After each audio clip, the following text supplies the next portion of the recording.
Titanic کے بعد اگر لوگوں کو کسی شپ پر یقین تھا تو وہ تھی ایم وی ایکسپلورر۔ یہ دنیا کی پہلی کروز شپ تھی جس کو خاص بنایا ہی برف میں چلنے کے لیے تھا۔ اس کی پرفارمنس اتنی اچھی تھی کہ اس نے انٹارکٹیکا میں کئی شپس کو ریسکیو کرنے کا ریکارڈ بھی بنایا ہے۔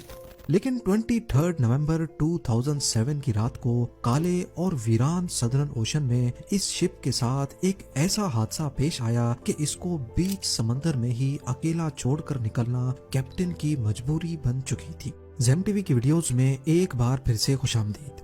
ناظرین، 1960s میں سمندر کے راستے انٹارکٹیکا کا سفر کرنا تقریباً ناممکن سمجھا جاتا تھا، کیونکہ وہاں پر سمندر برف سے بھرا ہوتا تھا اور اس صورت میں کسی نارمل شپ کا وہاں پر جانا موت کو دعوت دینے جیسا ہی تھا۔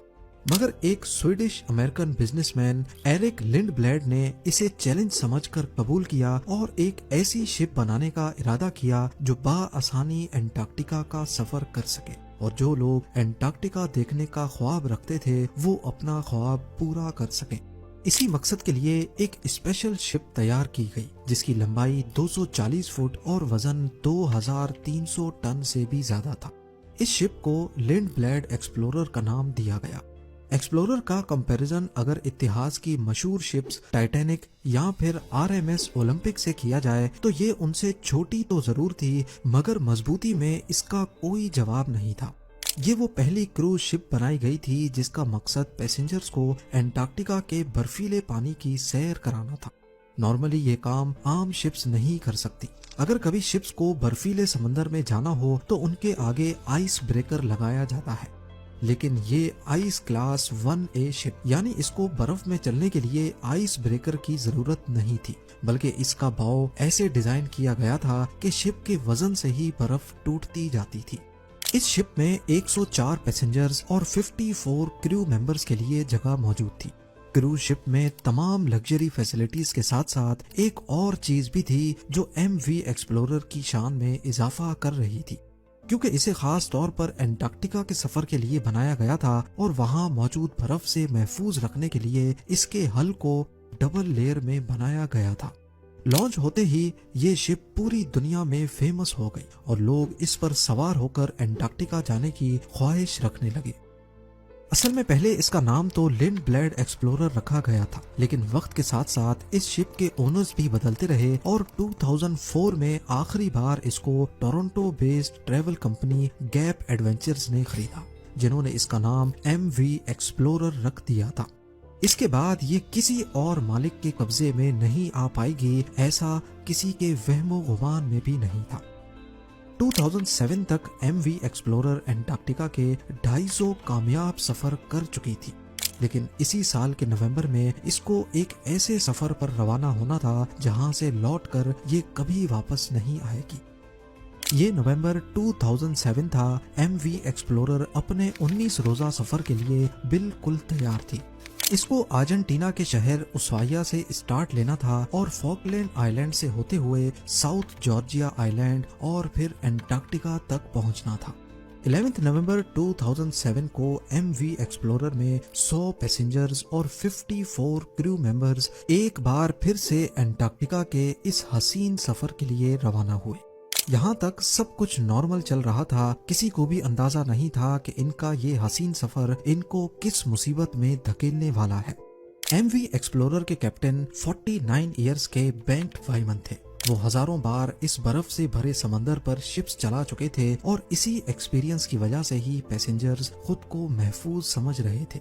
پر انٹارکٹیکا کے شپ کیپٹنز چاہے کتنے بھی ایکسپیرینسڈ کیوں نہ ہو، وہاں کی بدلتی کنڈیشنز کی وجہ سے ہر بار مختلف مسائل کا سامنا کرنا پڑتا ہے اور ہر بار ایک نیا چیلنج ان کے لیے تیار ہوتا ہے۔ اس سفر کی شروعات میں کیپٹن بینٹ وائمن نے ایک حیران کن فیصلہ کیا۔ وہ اپنے پلانڈ روٹ سے ہٹ کر شپ کو ایک نئے روٹ پر سے لے کر جانا چاہتے تھے، کیونکہ کیپٹن کا ماننا تھا کہ ایسا کرنے سے شاید وہ زیادہ برف والے علاقوں سے بچ کر اپنی منزل تک پہنچ سکیں گے۔ شروعات کے 10 دن بالکل معمول کے مطابق چل رہے تھے، لیکن 22 نومبر کی شام کو سورج غروب ہو رہا تھا اور پیسنجرز اپنے اپنے کیبنز میں جانے کی تیاری کر رہے تھے۔ اسی دوران ایم وی ایکسپلورر ایک ایسے علاقے میں انٹر ہوئی جہاں پر کافی زیادہ برف موجود تھی۔ کیپٹن نے اناؤنسمنٹ کی کہ ہم برف والے علاقے سے گزر رہے ہیں، اسی لیے برف کے بار بار ٹکرانے کی وجہ سے شور پیدا ہوگا اور یہ رات آپ سب کو برداشت کرنی پڑے گی۔ اندھیرے کی وجہ سے کیپٹن نے شپ کی رفتار کو کم کر کے صرف 5 ناٹس پر سیٹ کر دیا تھا، یعنی قریب 10 کلومیٹرز پر آور۔ آہستہ آہستہ شپ پتلی برف کی لیئر سے نکل کر موٹی اور پرانی برف کی لیئر والے علاقے کی طرف بڑھ رہی تھی، مگر کیپٹن کو اس بات کا اندازہ نہیں ہوا کیونکہ رات کے 10 بج چکے تھے اور زیادہ کچھ دکھائی بھی نہیں دے رہا تھا۔ آدھی رات کے وقت اچانک شپ ایک زوردار آواز کے ساتھ رک گئی۔ پہلے تو کسی کو کچھ سمجھ نہیں آیا، لیکن پھر معلوم پڑا کہ شپ ایک سخت برف کے تودے سے ٹکرا کر رک گئی ہے۔ کیونکہ کیپٹن نے پہلے ہی اناؤنسمنٹ کر رکھی تھی، اسی وجہ سے کافی پیسنجرز نے اس آواز پر دھیان نہیں دیا اور وہ سوتے ہی رہے۔ کچھ دیر بعد کیپٹن شپ کو دوبارہ سے چلانے میں کامیاب ہو گئے۔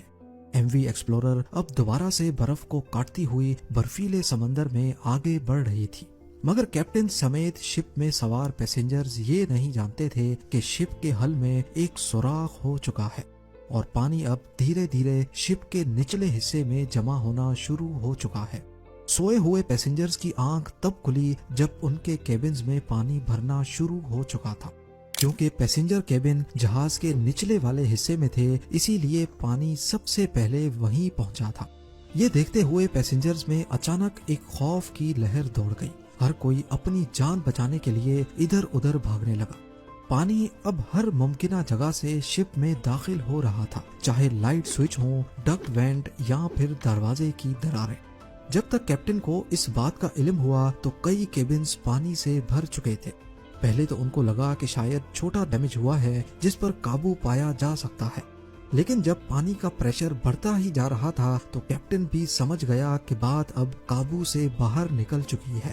کیپٹن نے فوری طور پر شپ کو خالی کرنے کا آرڈر دیا اور تمام لائف بوٹس کو ڈپلوائے کرنے کا فیصلہ کیا۔ اسی دوران شپ برفیلے علاقے سے تو نکل چکی تھی، مگر پانی جمع ہونے کی وجہ سے وہ ایک طرف جھک گئی تھی۔ کریو ممبرز جلدی سے شپ کو خالی کرنے اور انسانی جانوں کو بچانے میں مصروف تھے۔ شپ اپنی منزل سے 46 کلومیٹر دور تھی اور منزل پر ڈیمیج شپ کے ساتھ پہنچنا ناممکن تھا۔ دوسری طرف مسئلہ یہ بھی تھا کہ انٹارکٹیکا کا یہ سمندر برف ہونے کی وجہ سے بہت زیادہ ٹھنڈا تھا اور یہاں کی ٹھنڈی ہوا کی وجہ سے لائف بوٹس پر زیادہ دیر رہنا بھی ممکن نہیں تھا۔ اسی لیے کیپٹن نے ایکسپلورر کے قریب موجود دوسری شپس کو SOS کے سگنلز بھیجنا شروع کر دیے۔ یہ سگنلز نیشنل جیوگرافک اینڈیور اور نارج نامی شپس کو بھیجے گئے تھے، مگر یہ شپس بھی کافی دور تھیں اور ان کا فوراً یہاں تک پہنچنا ممکن نہیں تھا۔ آہستہ آہستہ پانی ایم وی ایکسپلورر کے سیپریٹر روم میں جمع ہونا شروع ہو گیا۔ یہ وہ روم ہوتا ہے جہاں شپس کی تمام مشینری موجود ہوتی ہے، یعنی اسی روم سے ہی پوری شپ کو پاور دی جاتی ہے۔ اس روم میں پانی بھرنے کی وجہ سے اب ایم وی ایکسپلورر کی تمام الیکٹریسٹی بند ہو گئی۔ انٹارکٹیکا کے برفیلے سمندر کے بیچوں بیچ اب ایم وی ایکسپلورر بالکل اندھیرے میں تنہا کھڑی تھی۔ اس کے انجنز بند ہو چکے تھے اور اب شپ صرف سمندری لہروں کے رحم و کرم پر تھی۔ کیپٹن کو جہاں ایویکویشن کی فکر تھی، وہیں اب اس کو ایک اور خیال بھی تنگ کر رہا تھا۔ اگر شپ کا انجن دوبارہ سے آن نہ کیا گیا تو تیز ہوائیں اور لہریں شپ کو دوبارہ برف والے علاقے میں دھکیل سکتی تھی۔ الیکٹریکل فیلئر کی وجہ سے انجنز کو مینولی طریقے سے آن کرنے کی کوشش کی گئی۔ خوش قسمتی سے یہ آئیڈیا کام کر گیا اور انجنز ایک بار پھر سے اسٹارٹ ہو گئے۔ کریو ممبرز نے شپ کو خالی کرنے کا پروسیس مزید تیز کر دیا۔